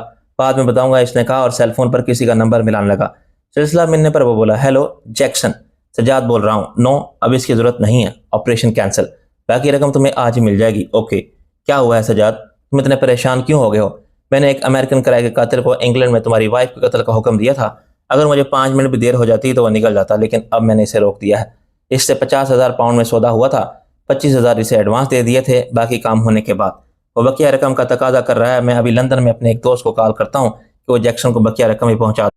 تمہارے اس دوست کو دلاور بھی تو جانتا ہوگا؟ ہاں دلاور اسے نام کی حد تک واقعی ہے، سجاد نے کہا، اور وہ جیکسن کو نہیں جانتا۔ میں نے کہا، اس نے کام میرے سپرد کیا تھا لیکن اب وہ یہی کام خود کرے گا، بھابھی کی زندگی اب بھی خطرے میں ہے، تم جیکسن کا پتہ بتاؤ تاکہ بقیہ رقم اسے میں ادا کر دوں۔ میں نے کہا، تمہارا دوست دے گا تو ممکن ہے دلاور کو بھی اس بات کا علم ہو جائے اور اسے بھی یہ علم ہو جائے کہ تم ابھی زندہ ہو اور اپنے دوستوں سے رابطے میں ہو۔ ہاں یہ بات تو ہے، سجاد نے کہا، دلاور کے پاس میرے دوست عمران کا سیل نمبر بھی ہے، پھر اس نے مجھے جیکسن کا ایڈریس لکھوایا اور رقم کی ادائیگی کا طریقہ کار بھی بتا دیا۔ میں نے اسی وقت راجہ کو کال کر کے ہدایت کی کہ اس ایڈریس پر سجاد کی طرف سے 25,000 پاؤنڈ بھجوا دو۔ وہ مجھ سے تفصیل پوچھنے لگا لیکن میں نے کہا کہ پہلے یہ کام زیادہ ضروری ہے، تفصیل بعد میں بتاؤں گا۔ میں نے سیل فون پر غنی کو طلب کیا تو وہ سجاد کو آزاد دیکھ کر حیران رہ گیا، لیکن بولا کچھ نہیں۔ میرے کمرے سے میرا ایک نیا سوٹ جو میں نے اب تک پہنا نہیں ہو، ایک شرٹ، ٹائی، میرے جوتے اور موزے وغیرہ لے آؤ۔ ہاں، شیونگ کا سامان اور پرفیوم وغیرہ بھی لے آنا، لیکن کسی کو بھی معلوم نہ ہو، شہناز کو بھی نہیں۔ لیکن میں نے کہا جی سر، سمجھ گیا۔ غنی نے کہا، اس کی آنکھوں میں بھی ابھی تک حیرت تھی۔ اور سنو، صوبیدار میجر صاحب کو یہاں بھیج دینا، انہوں نے آپ کی آواز سن لی ہوگی، وہ میرے کہنے سے پہلے اس طرف آ رہے ہوں گے، غنی نے کہا، اور میں باہر نکل گیا۔ تھوڑی دیر بعد صوبیدار میجر صاحب نیچے آ گئے۔ وہ مسکرا کر بولے، مجھے کچھ بتانے کی ضرورت نہیں، میں سب کچھ سن چکا ہوں، لیکن آپ کو اعتماد میں لینا تو ضروری ہے۔ آپ غنی اور سرور کو، ان دوسرے گارڈز کو بھی سمجھا دیجیے گا کہ میں انہیں سمجھا دوں گا۔ پہلے مجھے سوچنے دو کہ وہاں کون کون تھا۔ جب تم نے سجاد کے چہرے سے نقاب اتارا تھا، وہاں سرور، غنی، احمد شاہ کے علاوہ ایک گارڈز اور بھی تھا۔ اس کی پشت میری جانب تھی، اس لیے میں اس کا چہرہ نہیں دیکھ سکا تھا۔ یہ تو خیر میں معلوم کر لوں گا، صوبیدار میجر صاحب نے کہا۔ پھر سوچ کر بولے، اس دلاور کو آخر تم سے کیا دشمنی ہو گئی ہے رفیق میاں؟ یہ تو روز روز بڑھتا ہی جا رہا ہے۔ ممکن ہے سجاد کو اس بارے میں کوئی علم ہو، میں بھی اس سے تفصیلی بات کروں گا۔ 10 منٹ کے اندر غنی ایک بیگ میں میرا مطلوبہ سامان لے آیا۔ وہ بیگ اس نے میلی سی ایک چادر میں چھپا رکھا تھا تاکہ کسی کو علم نہ ہو کہ وہ کیا لے کر جا رہا ہے۔ میں نے پہلے سجاد کو شیونگ کا سامان دیا، پھر اسے تہہ خانے میں بنے ہوئے باتھ روم میں بھیج دیا۔ نہا دھو کر نیا سوٹ پہن کر تو اس کی شخصیت ہی بدل گئی تھی۔ اس نے ٹھیک ہی کہا تھا کہ میں لڑکیوں پر مرنے والوں میں سے نہیں ہوں، بلکہ لڑکیاں مجھ پر مرتی ہیں۔ اب تمہیں کچھ دیر مزید یہاں رہنا ہوگا، میں حویلی میں جا کے سب کو بتا دوں گا کہ میرا ایک دوست فرق لندن سے آ رہا ہے۔ ہاں، وہاں تمہاری راجہ سے ملاقات ہوئی ہے؟ نانور سے۔ میں نے کہا، تم لندن سے امریکہ چلے گئے تھے، کئی برسوں بعد لندن آئے ہو تو تمہیں معلوم ہوا کہ میں واپس پاکستان جا چکا ہوں۔ تم نے مجھ سے سیل فون پر رابطہ کیا اور پاکستان آ گئے۔ تم اپنے گاؤں سے میرے پاس آئے اور اب کچھ دن میرے پاس ہی کیا قیام کرو گے؟ یار، تم تو مجھے بچوں کی طرح پڑھا رہے ہو، میں جانتا ہوں مجھے کیا کرنا اور کیا کہنا ہے، تم اس کی بالکل فکر مت کرو۔ میں تہہ خانے سے باہر آ گیا اور غنی سے کہا، سجاد اب میرا مہمان ہے، باقی باتیں تمہیں صوبیدار میجر صاحب ابھی تفصیل سے بتا دیں گے۔ ہاں، بس اتنا دھیان رکھنا کہ وہ حویلی سے باہر نہ نکلنے پائے، اور اگر وہ باہر جانے کی کوشش کرے تو اسے بتا دینا کہ نواب صاحب کا حکم ہے کہ حویلی کا بھی کوئی شخص کچھ دن کے لیے ان کی مخصوص اجازت کے بغیر باہر نہیں جا سکتا۔ اوکے سر، غنی نے کہا، لیکن اس کی آنکھوں میں ابھی تک حیرت تھی۔ میں اپنے کمرے میں پہنچا تو شہناز وہاں موجود تھی۔ صرف شہناز، راجہ اور غنی کو اجازت تھی کہ وہ میری غیر موجودگی میں بھی کمرے میں بیٹھ سکتے ہیں۔ اس کے علاوہ ٹینا یا ڈاکٹر حسن کو بھی میں نے اجازت نہیں دی تھی کہ وہ لوگ یوں بھی میری موجودگی میں ہی کمرے میں آتے تھے۔ تم عین لنچ کے وقت کہاں غائب ہو گئے تھے؟ شہناز نے اپنے مخصوص انداز میں پوچھا۔ میں کچھ ضروری کام نمٹا رہا تھا، ویسے بھی مجھے بھوک نہیں تھی، بس کافی کے ساتھ کچھ سینڈوچز لوں گا۔ پھر میں نے چونکنے کی اداکاری کرتے ہوئے کہا، ہاں، لندن سے میرا ایک پرانا دوست فاروق آ رہا ہے، ریشم سے کہو کہ اس کے لیے میرے برابر والا کمرہ صاف کر دے۔ میرے پورشن میں ایک بڑے ڈرائنگ روم سمیت 6 کمرے اور بڑا سا ایک لاؤنج تھا، اس کے باہر وسیع اور اطلان تھا۔ میرے کمرے کے بالکل سامنے راجہ کا کمرہ تھا، باقی 4 کمرے خالی تھے، لیکن وہ ہر طرح سے آراستہ تھے۔ وہ کمرے میں نے خاص مہمانوں کے لیے مخصوص کر رکھے تھے۔ ان کمروں کی صفائی تو ریشم دن میں 2 دفعہ نیلم سے کراتی تھی، لیکن ابھی سب کمروں کی صفائی کر کے گئی ہے۔ ہاں، تمہارے کمرے کی صفائی وہ خود کرتی ہے۔ آدھے گھنٹے بعد میری لینڈ کروزر حویلی کے اس حصے میں رکی جہاں صرف چند مخصوص گاڑیاں آ سکتی تھی۔ اس میں سجاد اترا۔ غنی نے آگے بڑھ کر میرے کمرے تک اس کی رہنمائی کی۔ وہ بہت باوقار انداز میں چلتا ہوا میرے کمرے تک آیا۔ میں اس کے استقبال کے لیے پہلے کمرے سے باہر نکل آیا تھا۔ میرے نزدیک آ کر وہ والہانہ انداز میں مجھ کے لپٹ گیا اور آہستہ سے بولا، کیسی اداکاری کی ہے فاروق، کیسے ہو تم؟ میں نے بلند آواز میں کہا، تم تو لندن سے ایسے غائب ہوئے جیسے تمہارے سر سے سینگ۔ فاروق نے جملہ پورا کر دیا، پھر ہنستے ہوئے آہستہ سے بولا، سوری کی ضرورت نہیں ہے۔ میں نے بھی آہستہ سے کہا اور اسے لے کر اپنے کمرے کی طرف بڑھا۔ غنی نے وہی بیگ اٹھا رکھا تھا جس میں وہ یہاں سے سجاد کے لیے کپڑے لے گیا تھا۔ میں جانتا تھا کہ بیگ بالکل خالی ہے، لیکن غنی یوں چل رہا تھا جیسے وہ خاصا وزنی ہو۔ اس نے وہ بیگ سجاد کے لیے مخصوص کیے گئے کمرے میں رکھ دیا۔ میں نے ریشم سے کافی، سینڈوچز اور دوسرے لوازمات لانے کو کہا۔ وہ حسب عادت ہوا کے جھونکے کی طرح نکل گئی۔ ڈاکٹر شہناز دستک دے کر کمرے میں داخل ہوئی تو سجاد احتراماً کھڑا ہو گیا۔ میں نے سجاد کا تعارف کراتے ہوئے کہا، میرے بہت پرانے دوست فاروق احسان، اور فاروق یہ ڈاکٹر شہناز ہے، سچ بدائی کے ہاسپٹل کی ایڈمنسٹریٹر، اور میری بہن۔ تیری بہن؟ سجاد نے بے تکلفی سے کہا، یار، جہاں تک مجھے یاد پڑتا ہے تیری کوئی بہن نہیں تھی، بھابھی بھی تو بہن ہی ہوتی ہے۔ میں نے کہا کہ ہمارے دوست راجہ کی ہونے والی، بس اتنا تعارف کافی ہے۔ شہناز نے مسکرا کر کہا، فاروق صاحب، آپ سیدھے لندن سے آ رہے ہیں؟ نہیں، میں پہلے اپنے گاؤں گیا تھا، وہاں میری بہن ہے، والدین تو اللہ کو پیارے ہو چکے ہیں، میں سال میں ایک دفعہ پاکستان ضرور آتا ہوں۔ یار، تو لندن میں تھا تو مجھ سے وہاں تیری ملاقات کیوں نہیں ہوئی؟ ڈاکٹر صاحبہ، میں گزشتہ 5 سال سے ہیوسٹن میں مقیم ہوں۔ سجاد نے کہا، کافی عرصے بعد لندن گیا تو مجھے اس سے ملنے کا خیال آیا، میرے پاس تو اس کا سیل نمبر بھی نہیں تھا۔ لاہور میں ہمارے ایک مشترکہ دوست عمران کے پاس اس کا سیل نمبر تھا۔ میں نے اسے سیل فون پر بات کی اور اسے بتایا کہ میں پاکستان آ رہا ہوں۔ اس نے مجھے ریاست سد بدائی کا ایڈریس بتا کر کہا، تو گاؤں آ کر مجھے فون کر دینا۔ میں اسے سرپرائز دینا چاہتا تھا، لیکن پھر میں نے سوچا کہ رفیق سد بدائی سے باہر نہ ہو، اس لیے آج چلنے سے پہلے اسے فون کر لیا۔ اس وقت یہ مجھے بہت پریشان لگ رہا تھا۔ پریشان تو خیر یہ اب بھی ہے، لیکن ظاہر نہیں کر رہا، یہ اس کی پرانی عادت ہے۔ یار تو ڈاکٹر شناز کو بتا رہا ہے یا ان سے پوچھ رہا ہے؟ میں نے ہنس کر کہا، میری عادتوں کے بارے میں ان سے پوچھ، انہیں بتانے کی کوشش مت کر۔ ریشم کافی اور دیگر لوازمات کی ٹرالی لے کر آ گئی۔ اس میں سینڈوچز کے علاوہ فش فرائی، پکوڑے، شامی کباب، گاجر کا حلوہ اور جانے کیا کچھ تھا۔ او بھائی، کیا تو مجھے رات کو کھانا نہیں کھانے دے گا؟ اتنا کچھ منگوا لیا؟ سجاد نے ہنس کر کہا، ابے یار مجھے اندازہ ہے کہ تو نے لنچ بھی نہیں کیا ہوگا، تو بے تکلف ہو کر کھا۔ رات کا کھانا میں رات کو 11 بجے سے پہلے نہیں کھاتا۔ سجاد رات کا بھوکا تھا، اس نے ہر چیز کے ساتھ پورا انصاف کیا۔ شناز کافی پی کر چلی گئی۔ اسے یوں بھی دیر ہو رہی تھی کہ سجاد نور اور راجہ سے ملا ہی نہیں تھا۔ اگر وہ راجہ سے ملا ہوتا تو شناز اس سے 2-4 باتیں مزید کر لیتی۔ کافی بلکہ کھانے سے فارغ ہو کر سجاد نے سگریٹ سلگا کر صوفے پر پھیل کر بیٹھ گیا۔ ہاں سجاد، اب مجھے اپنے بارے میں بتاؤ، تم کس کے ساتھ کب سے ہو اور کیا کام کر رہے ہو؟ رفیق، میں تمہارا مہمان ہوں، پہلے تم مجھے اپنے بارے میں بتاؤ۔ میرے بارے میں تمہیں بہت کچھ تو دلاور سے معلوم ہو گیا ہوگا، جو باتیں نہیں معلوم ہے وہ میں بتا دیتا ہوں، میں نے کہا اور اسے مختصراً اپنے بارے میں بتا دیا۔ سجاد نے دوسرا سگریٹ سلگایا اور پھر یوں خلا میں تکنے لگا جیسے وہ ماضی میں جھانک رہا ہو۔ کچھ توقف کے بعد وہ کھوئے ہوئے انداز میں بولنے لگا، میں 2 بہنوں کا اکلوتا بھائی ہوں۔ دونوں بہنیں مجھ سے بڑی تھیں، اس لیے اماں ابا سمیت میں سب کا لاڈلا تھا۔ گاؤں سامن پور گجرات سے تقریباً 35 کلومیٹر کے فاصلے پر ہے۔ میرے والد بہت بڑے تو نہیں لیکن اچھے خاصے زمیندار تھے۔ ہماری زمین 25 مربع تھی، گھر میں ریل پیل تھی۔ میں گھر بھر کر لاڈلا تو تھا ہی، پیسے کی روانی اور بے جا لاڈ پیار نے مجھے بگاڑ دیا۔ بابا نے مجھے گاؤں کے اسکول میں داخل کروا دیا۔ 1 سال تک تو میں نے ایک لفظ بھی نہیں پڑھا۔ اکثر میں اسکول جاتا ہی نہیں تھا، اپنے جیسے دوستوں کے ساتھ کھیتوں نکل جاتا تھا۔ ہم لوگ سارا وقت کھیتوں میں آوارہ گردی کرتے، لوگوں کے باغوں سے پھل چرا کر کھاتے، نہر میں نہاتے اور چھٹی کے وقت گھر آ جاتے۔ پھر ایک دن بابا کو میرے بارے میں پوچھنے اسکول گئے تو انہیں معلوم ہوا کہ سجاد تو گزشتہ 15 دن سے اسکول ہی نہیں آیا۔ 15 دن ہوئے وہ صرف 2 دن اسکول آیا تھا، یعنی میں پورے مہینے میں صرف 2 دن اسکول گیا تھا۔ اس دن بابا نے گھر آ کر پہلی دفعہ میری پٹائی کی۔ مجھے اندازہ نہیں تھا کہ بابا غصے کے اتنے تیز ہیں، میں نے تو ان کو غصہ دیکھا ہی نہیں تھا۔ پھر میں باقاعدگی سے نہ صرف اسکول جانے لگا بلکہ پڑھنے بھی لگا، لیکن اسکول کے بعد میری وہی مصروفیات۔ بابا چاہتے تھے کہ میں ان آوارہ لڑکوں کی دوستی چھوڑ دوں، اس لیے انہوں نے فیصلہ کر لیا کہ وہ مجھے پڑھنے کے لیے مری بھیج دیں گے۔ اماں اور بہنوں نے بہت احتجاج کیا، میں خود بھی وہاں جانے پر راضی نہیں تھا، لیکن بابا کا فیصلہ ہمیشہ اٹل ہوتا تھا۔ پہلے تو میرا دل وہاں نہیں لگا، لیکن چند ہی دن میں میری وہاں کئی لڑکوں سے دوستی ہو گئی۔ وہ سب معزز اور دولت مند خاندانوں کے بیٹے تھے۔ کسی کا باپ بڑا فوجی افسر تھا، کوئی سیکٹری چیف سیکٹری کا بیٹا، کوئی کسی سیاستدان اور کوئی کسی جاگیر یا صنعت کار کا بیٹا تھا۔ وہ سب اعلیٰ خاندانوں سے تعلق رکھتے تھے۔ میں اب تک گاؤں کے آوارہ لڑکوں کے ساتھ رہا تھا، اس لیے مجھے وہاں کا ماحول سمجھنے میں کئی ہفتے لگے، لیکن میری دوستی وہاں جاتے ہی 2-3 زمیندار گھرانوں کے لڑکوں سے ہو گئی۔ میں سمجھتا ہوں کہ بابا کا فیصلہ میرے حق میں بہتر ہی تھا۔ میں ابھی پڑھ ہی رہا تھا کہ میری دونوں بہنوں کی ایک ساتھ شادی ہوگی۔ میں گھر آتا تو عجیب سی ویرانی اور وحشت کا احساس ہوتا۔ بابا زمینوں پر ہوتے اور اماں گھر کے کاموں میں مصروف ہوتی۔ پرانے دوستوں سے اب ملنے کو دل ہی نہیں چاہتا تھا۔ ہاسٹل میں رہ کر میں بہت سدھر گیا تھا۔ میٹرک تک پہنچتے پہنچتے میں روانی سے انگریزی بولنے لگا۔ میں میٹرک کا امتحان دے کر فارغ ہوا ہی تھا کہ بابا کا انتقال ہو گیا۔ میرا ارادہ تھا کہ میٹرک کرنے کے بعد میں لاہور میں ایچیسن کالج میں داخلہ لوں گا، لیکن بابا کے انتقال کے بعد زمینداری کا سارا بوجھ مجھ پر پڑ گیا۔ پھر وہی روایتی کہانی دہرائی گئی۔ میری زمینیں تایا اور ان کے بیٹوں نے ہتھیا لی اور مجھے زمین سے بے دخل کر دیا گیا۔ اماں کو یہی غم لے گیا۔ ان کے انتقال کے بعد گاؤں میں میرا تھا ہی کون؟ دونوں بہنیں مختلف علاقوں میں تھیں، میں گاؤں چھوڑ کر شہر آ گیا۔ وہاں میرا ایک دوست رہتا تھا جس کے والد سیاست میں تھے۔ ان دنوں الیکشن ہو رہے تھے۔ میرے دوست کے والد کی انتخابی مہم بھی زوروں پر تھی۔ میں نے دن رات ان کے لیے کام کیا۔ وہ الیکشن میں کامیاب تو نہیں ہوئے لیکن مرکزی وزارت مل گئی۔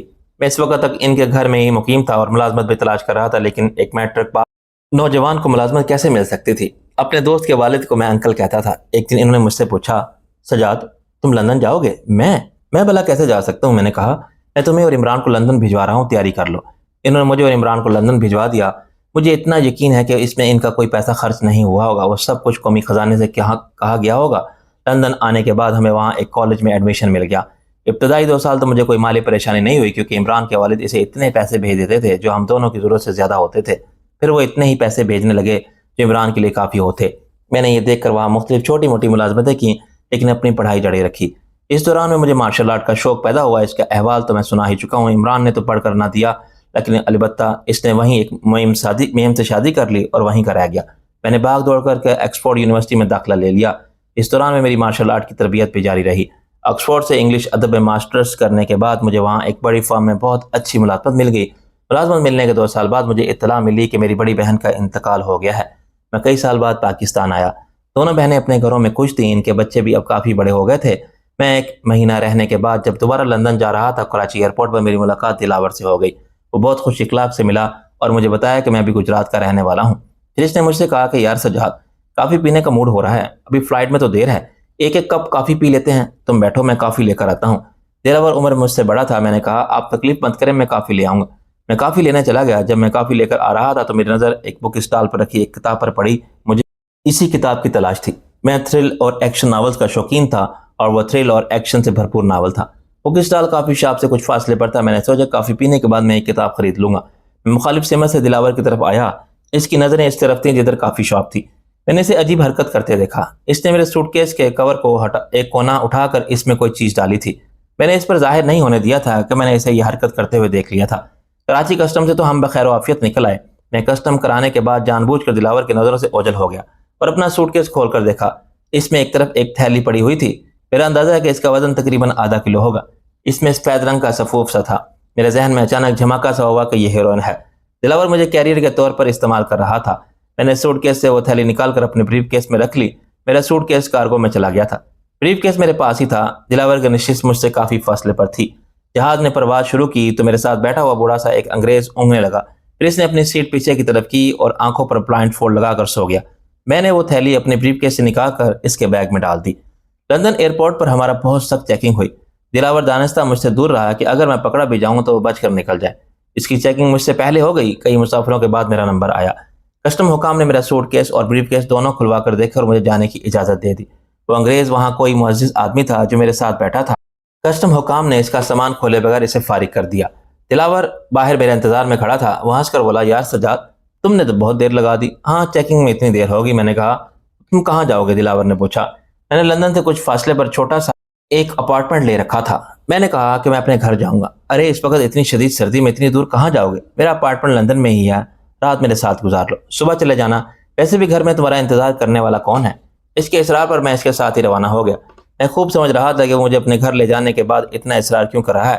اپارٹمنٹ پہنچ کر اس نے مجھ سے کہا کہ تم کپڑے وغیرہ تبدیل کر لو، اطمینان سے بیٹھو، میں کافی بناتا ہوں۔ میں نے سوٹ کیس کھول کر اپنے کپڑے نکالے اور باتھ روم میں چلا گیا۔ میرے جاتے ہوئے میرے سوٹ کیس کی طرف لپکا اور فوراً واپس آ گیا۔ وہ دیوانہ وار میرے سوٹ کیس کی تلاشی لے رہا تھا۔ میں نے اچانک کہا دلاور صاحب یہ آپ کیا کر رہے ہیں؟ وہ بری طرح چونک کر اٹھ کر اور پھر بولا کراچی ایئرپورٹ میں نے ایک چیز تمہارے سوٹ کیس میں رکھی تھی، وہی ڈھونڈ رہا ہوں۔ میرے سوٹ کیس میں کیوں رکھی تھی؟ میں نے ویسے سرسری انداز میں پوچھا۔ اور آپ نے کب وہ چیز رکھی تھی؟ یاد نہیں مجھے، تم اس وقت کافی لینے گئے ہوئے تھے، میرے سامان کا وزن زیادہ تھا، میں نے سوچا کہ تمہارے پاس اتنا وزن نہیں ہے، اس لیے میں نے تمہارے سوٹ کیس کا کور سائڈ سے ہٹا کر وہ چیز اس میں ڈال دی تھی، تو پھر اس میں ہوگی۔ میں نے کہا میں نے تو اس کے بعد سوٹ کیس کھولا ہی نہیں تھا، ابھی آپ کے سامنے کھول کر کپڑے نکالے ہیں، میں ٹوتھ پیسٹ اور برش بھول گیا تھا، وہی لینے آیا ہوں۔ میں نے سوٹ کیس کی سائڈ پاکٹ سے ٹوتھ پیسٹ اور برش نکالا، پھر بولا اچھی طرح چیک کر لیں، میں جب تک کپڑے بدل کر آتا ہوں۔ میں کپڑے بدل کر آیا تو میرا سارا سامان بکھرا ہوا تھا، کپڑے، کتابیں، سگریٹ کے پیکٹ، لائٹرز اور تمام چیزیں سوٹ کیس سے باہر تھیں۔ دلاور نے میرا بریف کیس بھی کھول لیا تھا، اس کا سارا سامان بھی باہر نکلا ہوا تھا۔ میں نے سب سے پہلے اپنا پاسپورٹ اٹھا کر جیب میں رکھا اور انجان بن کر اس سے پوچھا ارے آپ نے تو میرا سامان ہی سارا بکھیر کے رکھ دیا، آپ کو وہ چیز ملی کہ نہیں؟ زیادہ ہوشیار مت بنو، میں نے تھیلی تمہارے سوٹ کیس میں ڈالی تھی، میرا سوٹ کیس آپ کے سامنے ہے، اس کی ہر چیز باہر بکھری ہوئی ہے، میں نے آپ ہی کے سامنے سوٹ کیس کھول کر کپڑے نکالے تھے، اگر وہ تھیلی یا جو کچھ بھی تھا وہ سوٹ کیس میں ہی ہونا چاہیے، تم اتنے سیدھے ہو نہیں جتنے نظر آتے ہو، سیدھی طرح وہ تھیلی میرے حوالے کر دو۔ کون سی تھیلی؟ میں نے بھی درست لہجے میں کہا۔ جانتے ہو اس تھیلی کی مالیت کیا تھی؟ 40 لاکھ روپے۔ کیا تھا اس تھیلی میں نے حیران ہو کر پوچھا۔ مجھ سے اڑنے کی کوشش مت کرو، اس نے اچانک پستول نکال لی۔ پستول اس کے فلیٹ میں موجود ہوگا کیونکہ فلائٹ پر تو کسی قسم کا اسلحہ لے جانے کا سوال ہی پیدا نہیں ہوتا، تو تھیلی دیتے ہو یا میں تمہاری کھوپڑی میں سوراخ کر دوں؟ میں نہیں جانتا کہ تم کس تھیلی کی بات کر رہے ہو، میں نے کہا۔ صاف صاف بتاؤ، اس نے کہا۔ اس تھیلی میں ½ کلو خالص ہیروئن تھی۔ ہیروئن تھی یا ہیرو؟ میں نے جھنجھلا کر کہا۔ میں بھلا کیا جانوں کہ وہ تھیلی کہاں ہے، میں آخری مرتبہ پوچھ رہا ہوں، پھر میں فائر کر دوں گا، بتاؤ وہ تھیلی کہاں ہے؟ وہ میری لات کی رینج میں تھا، میں نے گھوم کر اچانک اس کی پستول والی کلائی پر زوردار لات ماری، پستول اس کے ہاتھ سے اچھل کر دور جا گرا۔ دوسری لات میں نے اس کے سینے پر ماری تو وہ پیچھے کی طرف الٹ گیا، میں اس کے سینے پر سوار ہو گیا اور اس کی گردن پہ پہنچ لی۔ پھر میں نے غرا کر کہا آئندہ مجھے پستول دکھانے کی کوشش مت کرنا ورنہ تمہاری یہ بیل جیسی گردن سوکھی لکڑی کی طرح توڑ دوں گا، اب میں یہاں نہیں ٹھہروں گا، میں نے اس کا پستول اٹھاتے ہوئے کہا۔ پھر میں نے اپنا سارا سامان سوٹ کیس اور بریف کیس میں بھرا اور وہاں سے باہر نکل آیا۔ دلاور بے بسی سے مجھے دیکھتا رہ گیا۔ اس نے یقیناً میری ٹیکسی کا پیچھا کیا ہوگا کیونکہ دوسرے دن جب میں اپنے فلیٹ میں داخل ہوا تو وہاں 2 بدماش پہلے سے موجود تھے۔ کون ہو تم لوگ؟ میں نے پوچھا۔ میں منّے، ان میں سے ایک نے طنزیہ لہجے میں بولا۔ ڈیوڈ کے سامنے اونچی آواز میں بولنے والا پھر کبھی نہیں بولنے کے قابل نہیں رہتا۔ وہ تھیلی ہمارے حوالے کر دو جو دلاور نے تمہارے سوٹ کیس میں ڈالی تھی، ورنہ قتل کرنا ہمارا پیشہ ہے۔ اچھا، میں نے یوں کہا جیسے ان سے خوف زدہ ہو گیا ہوں۔ اب تم لوگ آئے ہو تو میں انکار تو نہیں کر سکتا۔ میں یہ کہہ کر بظاہر الماری کی طرف بڑھا، لیکن اچانک میں نے ان میں سے ایک کے چہرے پر زوردار گھونسا رسید کر دیا۔ اس سے پہلے کہ دوسرا سنبھلتا، میں نے اسے بھی ایک زوردار لات رسید کی۔ میرے پاس دلاور کا پستول موجود تھا۔ میں نے اچانک پستول نکال لیا اور ان سے کہا، اب تم نے ہلنے کی کوشش کی تو پھر کبھی ہلنے کے قابل نہیں رہو گے۔ وہ دونوں چھٹے ہوئے بدماش تھے۔ میں نے اطمینان سے ان کی تلاشی لی۔ ان میں سے ایک کی جیب سے ایک ریوالور برآمد ہوا، دوسرے کی جیب سے بڑا سا ایک شکاری چاقو۔ میں نے دونوں چیزیں اپنے قبضے میں کیں، پھر ان دونوں کو بری طرح دھن کر رکھ دیا۔ ان میں سے ایک کا ہاتھ توڑ دیا اور دوسرے کے سامنے کے 3 دانت توڑ دیے۔ وہ میرے سامنے ہاتھ جوڑنے لگے۔ میں نے کہا، آج تو میں تمہیں زندہ چھوڑ رہا ہوں، آئندہ اگر میرے فلیٹ کا رخ بھی کیا تو پولیس تمہاری لاشیں ہی اٹھائے گی یہاں سے۔ پھر میں نے دونوں کو ایک ایک لات رسید کی اور فلیٹ سے باہر پھینک دیا۔ وہ دونوں لندن کے سکہ بند بدماش تھے۔ ان کا حشر دیکھ کر دلاور کے ہوش ٹھکانے آ گئے۔ اس نے ایک دن مجھے صلح کی پیشکش کر دی، پھر مجھ سے روز ہی ملنے لگا۔ پھر میں بھی دانستہ طور پر اس کے جال میں الجھتا چلا گیا۔ اس نے ایک موقع پر میرے ہاتھوں ایک آدمی کا قتل کروا دیا اور خفیہ کیمرے سے اس کی ویڈیو فلم بنا لی۔ پھر اس نے مجھے بلیک میل کرنا شروع کر دیا۔ میں نے اس کے اشارے پر ایسے ایسے خطرناک کام کیے کہ وہ حیران رہ گیا۔ ایک دن اچانک مجھے اپنی زمینوں کا خیال آیا۔ میں نے دلاور سے اس کا تذکرہ کیا۔ دلاور اب بہت قوت پکڑ چکا ہے۔ وہ منشیات کے ساتھ ساتھ اسلحے کی اسمگلنگ بھی کر رہا تھا۔ دنیا بھر میں زیر زمین مافیاز اس کے تعلقات تھے۔ پاکستان میں بھی اس کا نیٹ ورک تھا۔ اس کے آدمیوں نے 1 مہینے کے اندر اندر میری زمین سے تایا اور ان کے پٹھوں کو نکال باہر کیا اور زمین دوبارہ میرے نام ہو گئی۔ میں نے وہ زمین دونوں بہنوں میں آدھی آدھی بانٹ دی۔ بس اس کے بعد سے میں دلاور کے ساتھ ہوں۔ اتنا کہہ کر وہ خاموش ہو گیا۔ چند لمحے سکوت طاری رہا، پھر میں نے اس سے پوچھا، یہ بتاؤ کہ دلاور تمہارا دشمن کیسے ہو گیا؟ دلاور میرے درمیان 40 اور 60% کی شراکت ہے۔ گزشتہ مہینے ہم نے اسلحے کی ایک بہت بڑی کھیپ پاکستان اسمگل کی تھی۔ اس میں میرا منافع کروڑوں میں بن رہا تھا۔ دلاور نے مجھے صرف 20% پر ٹرخار دیا۔ میں ابھی اڑ گیا کہ اپنا پورا حصہ وصول کروں گا۔ دلاور سے طلق کلامی ہوئی۔ اس نے ریوالور نکالنے کی کوشش کی تو میں نے اسے تھک کر رکھ دیا۔ ویسے وہ بہت جیدار اور بہترین فائٹر ہے، صرف مجھ سے خوف کھاتا ہے کیونکہ میں نے اس کے سامنے دنیا کے بڑے بڑے بدماشوں کو کتے کی طرح مارا ہے، ایسے بدماش جن کی دہشت سے لوگ کانپتے تھے۔ دلاور کے دل میں بھی میری دہشت بیٹھ گئی ہے۔ اب وہ خاصا طاقتور ہو گیا ہے اور مجھ سے چھٹکارا پانا چاہتا ہے، اس لیے اس نے مجھے یہاں بھیجا تھا۔ پھر اس نے وہ راستہ ہی مسدود کر دیا کہ اگر میں حویلی کے گارڈ سے بچ بھی گیا تو بم سے نہیں بچ سکوں گا۔ لیکن وہ جو کہتے ہیں نا کہ جسے اللہ رکھے اسے کون چکھے، میں نے ہنس کر کہا، میں اگر تمہیں زندہ پکڑنے کا حکم نہ دیتا تو میرے گارڈ تمہیں لمحوں میں چھلنی کر دیتے۔ پھر میں نے اسے پوچھا، اب یہ بتاؤ کہ دلاور میرا دشمن کیوں ہو گیا؟ مجھے اس بارے میں علم نہیں ہے، مجھے صرف ٹاسک دیتا تھا، میں بھی اس کی غرض و غایت نہیں پوچھتا تھا، سجاد نے کہا۔ اس نے مجھے صرف اتنا بتایا تھا کہ ایک پارٹی نے نواب رفیق کو ختم کرنے کا 10 کروڑ روپیہ دیا ہے۔ میں نے اس سے پوچھا کہ آخر نواب رفیق میں ایسی کون سی بات ہے جس کے لیے وہ پارٹی 10 کروڑ دے رہی ہے؟ اس نے کہا کہ ہمیں تو اپنے معاوضے سے غرض ہے، پارٹی نے 5 کروڑ ایڈوانس بھی دے دیے ہیں، اس میں سے 2 کروڑ اس نے مجھے بھی دے دیے کہ یہ تمہارا حصہ ہے اور کام تم ہی کو کرنا ہے، قتل ایسا ہو کہ حادثہ معلوم ہو، اس سے پہلے کہ اتنی دہشت زدہ کر دو کہ وہ اپنے سائے سے بھی بد گئے۔ تینا سے صد بدائی آتے ہوئے مجھ پر جو حملہ ہوا تھا وہ تم ہی نے کروایا تھا؟ ہاں، حملہ میں نہیں کرایا تھا۔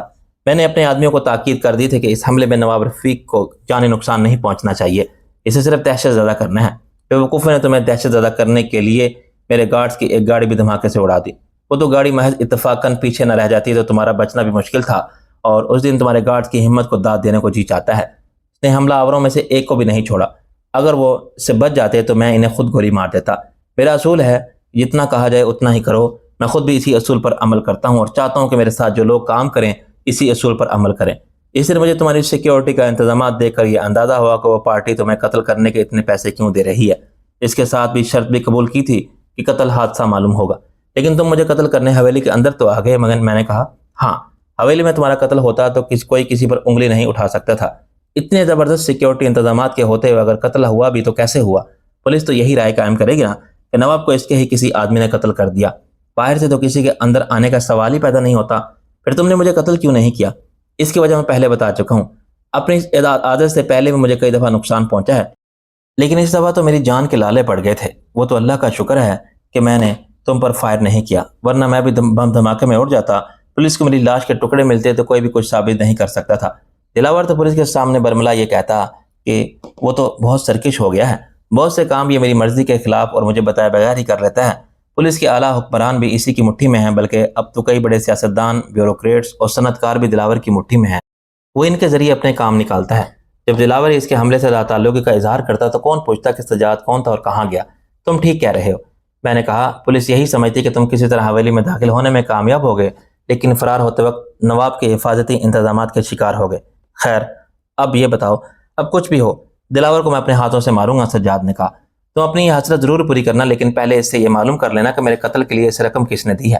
مجھے زہیب پر شبہ ہے، اس وقت اس کا سب سے بڑا انتخابی حریف میں ہی ہوں، لیکن مجھے اس موقع پر کچھ ہوا تو پولیس رانہ زہیب پر شبہ کرے گی۔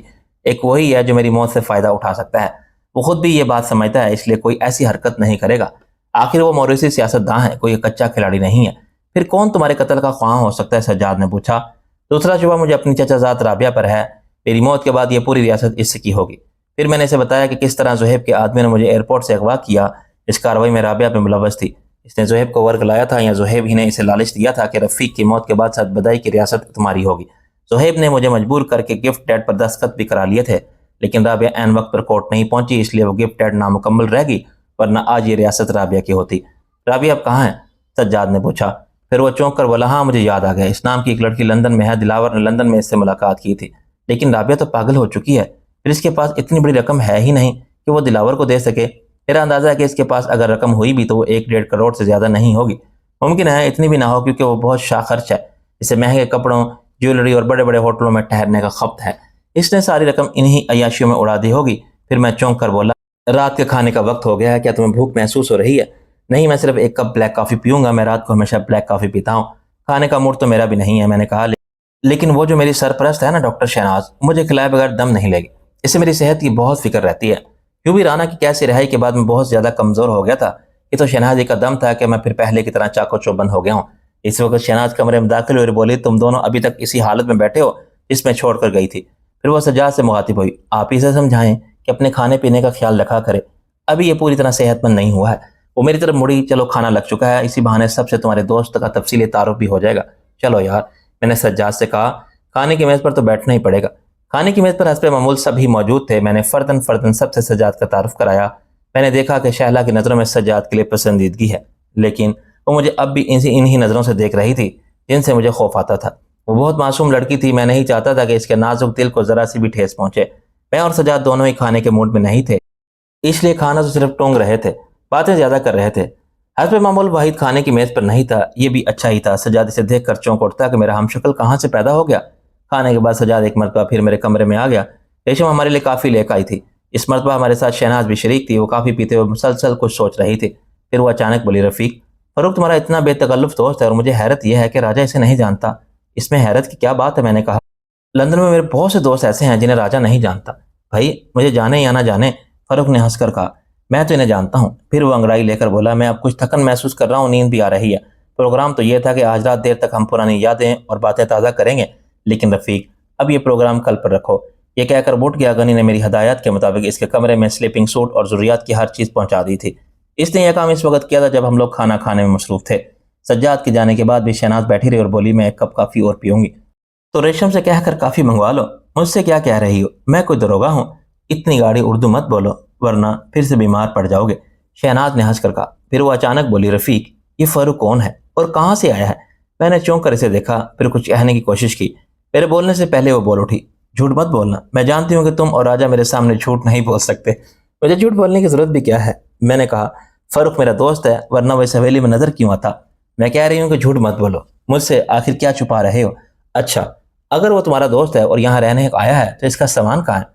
سامان کیا، وہ کوئی مغل بادشاہ ہے کہ کہیں سفر کرے گا پورا حرم ساتھ ہو، کتب خانہ ساتھ ہو، اور باتیں مت بناؤ۔ شہناز نے مجھے جھڑک دیا۔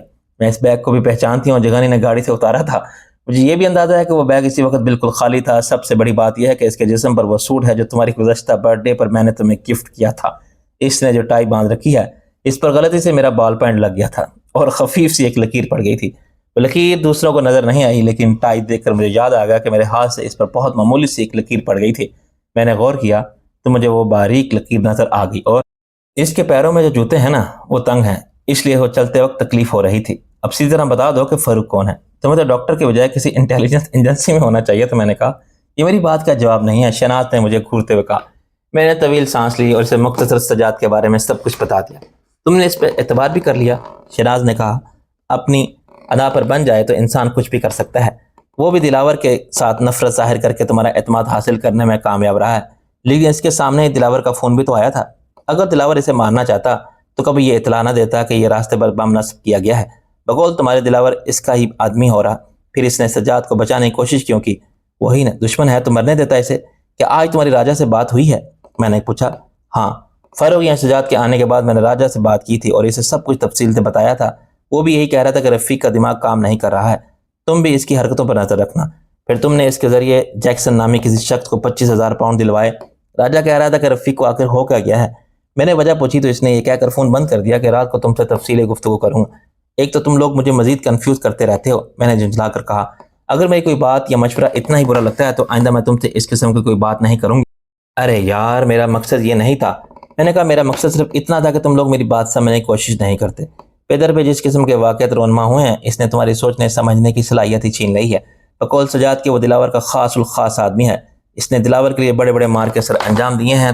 کیا دلاور خان اپنے ایک اتنے قیمتی آدمی کو یوں مرنے کے لیے بھیج دے گا؟ چلو میں اگر تمہاری بات مان بھی لوں تو سوال یہ پیدا ہوتا ہے کہ وہ ٹائم بم وہاں کس نے نصب کیا؟ ممکن ہے کہ وہ سجاد نے تمہاری ہمدردیاں سمیٹے کو یا پھر تمہارے قتل کو۔ تمہارے ساتھ اس وقت کئی آدمی اس ٹائم بم کا شکار ہوتے۔ پھر کیا اپنی واپسی کی راہ اس نے خود ہی مسدود کر لی تھی کہ آؤ اور مجھے پکڑ لو؟ ممکن ہے جہاں بم نصب ہو وہاں خفیہ راستہ موجود ہی نہ ہو۔ شہناز نے کہا وہ صرف تم لوگوں کا دھوکہ دینے کے لیے ہو، تو پھر وہ فرار کیوں نہیں ہوا؟ میں نے جھنجھلا کر کہا، سجاد جیسے لوگ کبھی کبھی اپنی جان داؤ پر لگا کر جوا بھی کھیلتے ہیں، یہ بھی ایک طرح کا جوا تھا۔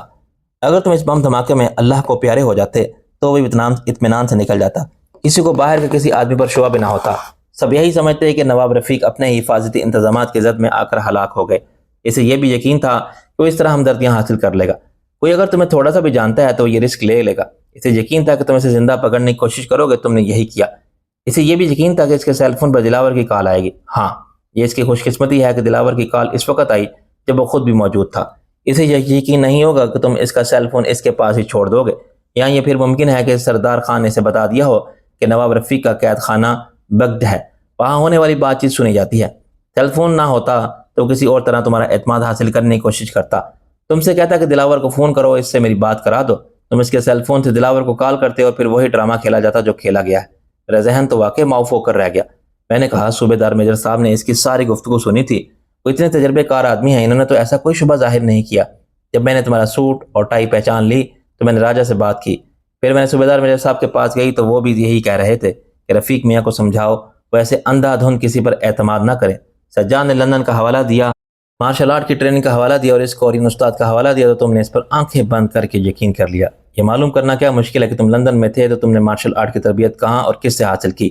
پھر وہ کچھ سوچ کر بولی، اب تم ایک کام کرو، باتوں باتوں میں اس کے باپ کا نام پوچھو جو اس نے تمہیں نہیں بتایا، اس کے چچا تایا کا نام بھی پوچھ لو، اس کے بہنوئی ہیں ان کا نام بھی پوچھ لو، اور کل کسی کو ساون پور بھیج دو۔ اگر اس کا باپ اتنا ہی بڑا زمیندار تھا تو اسے گاؤں کے بوڑھے لوگ ابھی بھی جانتے ہوں گے۔ اس سیاستدان کا نام بھی پوچھو جو وزیر بھی رہ چکا ہے، یہ بھی معلوم ہو جائے گا کس وزیر نے اپنے بیٹے عمران کے ساتھ سجاد کو پڑھنے کے لیے لندن بھیجا تھا۔ تمہاری باتوں نے تو مجھے پریشان کر دیا، واقعی مجھے اس پر اس حد تک اعتماد نہیں کرنا چاہیے تھا۔ اس حویلی میں لے آیا اور اسے اپنے ساتھ والے کمرے میں ٹھہرا بھی دیا۔ اب مجھے محسوس ہو رہا ہے کہ اس کی کہانی میں کئی جگہ جھول ہے۔ کوئی بھی وزیر اتنا نیک نہیں ہوتا کہ اپنے بیٹے کے ساتھ اس کے دوست کو بھی بیرون ملک بھیج دے اور اس کی تعلیم کے اخراجات بھی برداشت کرے۔ پھر سب سے اہم بات یہ ہے کہ اس جیسے شخص نے آکسفورڈ یونیورسٹی سے ماسٹرز کیسے کر لیا، اور کر ہی لیا تھا تو دلاور کے چکر میں کیسے پھنس گیا؟ یہ بات تو راجہ کل ہی معلوم کر لے گا کہ سجاد نام کے کسی شخص نے آکسفورڈ سے انگریزی ادب میں ایم اے کیا ہے یا نہیں۔ ایک بات اور، شہناز نے کہا ایسے سوٹ کیس نہیں ملتے جن کے اوپر کار کو کسی بھی سائڈ سے اٹھایا جا سکے۔ ممکن ہے ایسا کوئی سوٹ کیس ہو، لیکن دلاور کو ہیروئن اس کے سوٹ کیس میں رکھنے کی کیا ضرورت تھی؟ اس کی ہیروئن تو یوں بھی پکڑی جاتی، اس سے کیا فائدہ ہوتا؟ بس فائدہ ایک ہی صورت میں ہو سکتا تھا کہ دلاور سجاد کو کسی پرانے دشمنی کی بنا پر پھنسانا چاہتا ہے، لیکن بقول سجاد کی دلاور سے تو اس کی پہلی ملاقات تھی۔ اس کی باتوں سے تمہیں لگ رہا ہے کہ اس نے انگریزی ادب میں ایم اے کیا ہوگا۔ یہ کہہ کر شہناز اٹھ کھڑی ہوئی۔ میری نیند بھی پوری نہیں ہوئی تھی اور میں نے آج آف بھی کر لیا ہے، میں اب آرام کروں گی، یہ کہہ کر شہناز چلے گی۔ میں نے اسی وقت سیل فون نکالا اور غنی کو بلا لیا، وہ فوراً ہی چراغ جن کی طرح حاضر ہو گیا۔ غنی، میں نے اسے مخاطب کیا، مہمان کی کڑی نگرانی کی ضرورت ہے۔ جی سر۔ غنی کی آنکھوں میں حیرت تھی، لمحہ لمحہ بدلتی ہوئی صورتحال سے وہ بھی پریشان ہو گیا تھا۔ اس میں اتنی حیرانی کی کیا بات ہے؟ میں نے کہا، اس طرف گارڈ کی تعداد بڑھا دو، وہ اگر حویلی سے باہر جانے کی کوشش کرے تو اسے کسی بھی قیمت پر باہر نہ جانے دیا جائے۔ ہاں، اگر وہ حویلی کے اندرونی حصے کی طرف جائے تو بہت احتیاط سے اس کا پیچھا کرنا، وہ بہت چالاک آدمی ہے، ذرا سی بھی بے احتیاطی سے وہ چوک نہ ہو جائے گا۔ میرا خیال ہے کہ اس کام پر احمد شاہ کو لگا دو، وہ آرمی کا تربیت یافتہ کمانڈو ہے اور بہت احتیاط سے اس کا پیچھا کر سکتا ہے۔ میرے پورشن میں کم سے کم 4 گارڈز ہونا چاہیے، احمد شاہ پانچواں ہوگا جو اس کا پیچھا کرے گا۔ ضروری نہیں ہے کہ وہ کمرے سے باہر نہیں نکلے، اگر وہ باہر نکلے تو میری ہدایت پر عمل کیا جائے۔ جی سر، غنی نے مستعدی سے جواب دیا۔ ذرا ایک مرتبہ دہراؤ کہ میں نے کیا کہا ہے، میں نے پوچھا۔ غنی نے میری پوری ہدایت دہرائیں۔ ٹھیک ہے، اب تم جاؤ اور 4 بہترین گارڈز کو یہاں ڈیوٹی پر لگا دو۔ ہاں، سجاد کو معلوم نہیں ہونا چاہیے کہ اس کی نگرانی کی جا رہی ہے۔ ٹھیک ہے سر۔ وہ جانے لگا تو مجھے ایک بات اور یاد آئی۔ دھماکے کے بعد وہاں سے ملبہ صاف کر دیا گیا ہے؟ جی سر، میں نے خود اس کام کی نگرانی کی تھی۔ پھر وہ چونک کر بولا، سر وہاں 4 دیواری کے پاس ایک ریوالور بھی ملا ہے، بہت قیمتی اور نیا ریوالور ہے۔ میں نے اسے صوبیدار مرزا صاحب کے حوالے کر دیا تھا۔ ٹھیک ہے، میں نے کہا۔ پھر میں دیر تک جاگتا رہا کہ شاید نوریا راجہ کی کال آ جائے، لیکن فون خاموش ہی رہا۔ مجھ پر جھنجھلاہٹ طاری ہو رہی تھی کہ ہر مرتبہ ہی میں ہی رابطہ کیوں کروں۔ میں جتنا سوچتا گیا مجھے غصہ آتا گیا۔ میں نے دل ہی دل میں طے کر لیا تھا کہ اس وقت تک ان دونوں سے بات نہیں کروں گا جب تک وہ خود رابطہ نہ کریں۔ میں تھوڑی دیر بیٹھ کے پشت سے ٹیک لگانے نیم دراز رہا۔ پھر میں نے ٹیبل لیمپ آف کرنا ہی چاہا تھا کہ دروازے پر دستک ہوئی۔ کون ہے؟ میں نے کہا۔ اندر آ جاؤ، دروازہ کھلا ہے۔ آنے والی ٹینا تھی۔ اس نے آہستہ سے کہا، نواب صاحب، اب میں بالکل ٹھیک ہوں، لیکن ڈاکٹر شیلا مجھے ڈیوٹی نہیں کرنے دے رہی۔ ڈاکٹر شیلا سے نہیں، اس سلسلے میں ڈاکٹر شہناز سے بات کرنا۔ میں نے کہا۔ وہی چاہتی ہے کہ تم زیادہ سے زیادہ آرام کرو، لیکن سر مجھے نیند نہیں آ رہی۔ رات کی ڈیوٹی کرتے کرتے مجھے جاگنے کی عادت ہو گئی ہے۔ میں نے اس وقت ڈاکٹر شہناز کو بیدار کرنا تو مناسب نہیں سمجھا، اس لیے میں نے اس سے کہا کہ تم ایسا کرو ٹینا، ڈاکٹر کو بلاؤ اور میرے پاس بھیج دو۔ تھوڑی دیر بعد شہلا اپنی پرکشش مسکراہٹ اور سحر انگیز آنکھوں سمیت یہاں موجود تھی۔ شہلا ابھی ٹینا میرے پاس آئی تھی۔ اسے نیند نہیں آ رہی، وہ ڈیوٹی کرنا چاہتی ہے۔ میں نے سوچا کہ ڈاکٹر شہناز کو بیدار کرنے سے بہتر ہے کہ اس سے نائٹ ڈیوٹی کرا لو۔ ہاں، تم انکار کرو گی تو اس کے دل میں تمہاری طرف سے خواہ برائی پیدا ہو جائے گی۔ ٹھیک ہے سر، شہلا نے کہا۔ اس کے جانے کے بعد میں نے ایک مرتبہ پھر لیٹنے کا ارادہ کیا، لیکن اس وقت میرے سیل فون کی بیل بج اٹھی۔ میں نے اسکرین پر نظر ڈالی، وہاں راجہ کا نام تھا۔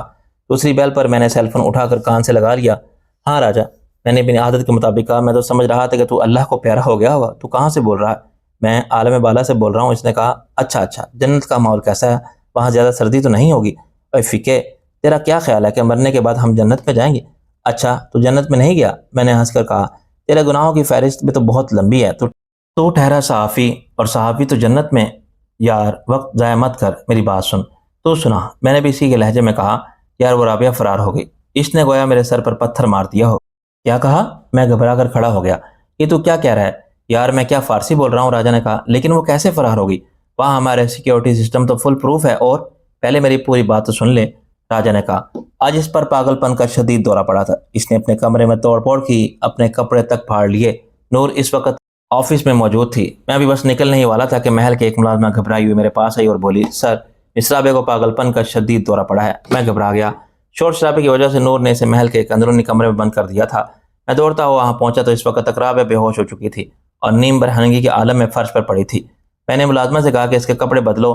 پھر میں نے نور کو فون کیا۔ نور نے کہا کہ اب میں اسے زیادہ برداشت نہیں کر سکتی، اسے فوراً دماغی امراض کے ہاسپٹل لے جاؤ۔ میں نے ڈرائیور سے گاڑی نکالنے کو کہا اور رابعہ کو عقبی نشست پر لٹا دیا۔ لندن کا ٹریفک تو جانتا ہی ہے، ایک سگنل پر ہمیں رکنا پڑا۔ ہمارے آگے پیچھے گاڑیوں کی لمبی قطار تھی۔ اچانک مجھے اپنی عقبی نشست کا دروازہ کھلنے اور بند ہونے کی آواز سنائی دی۔ میں نے چونک کر پیچھے دیکھا تو رابعہ گاڑیوں کے بیچ سے نکل کر دوڑی جا رہی تھی۔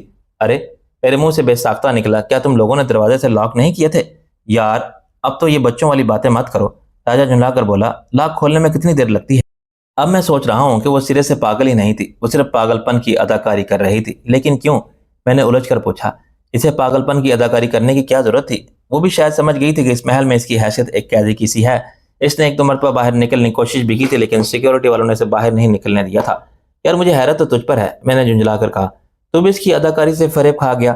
او بھائی افلاطون، راجہ نے کہا، میری جگہ تو ہوتا تو تو بھی دھوکہ کھا جاتا۔ پھر وہ ہنس کر بولا، لیکن تو اتنا پریشان کیوں ہے فکے پتر؟ رابعہ تو مر چکی ہے، ہم نے اسے سد بدائی میں دفن بھی کر دیا تھا۔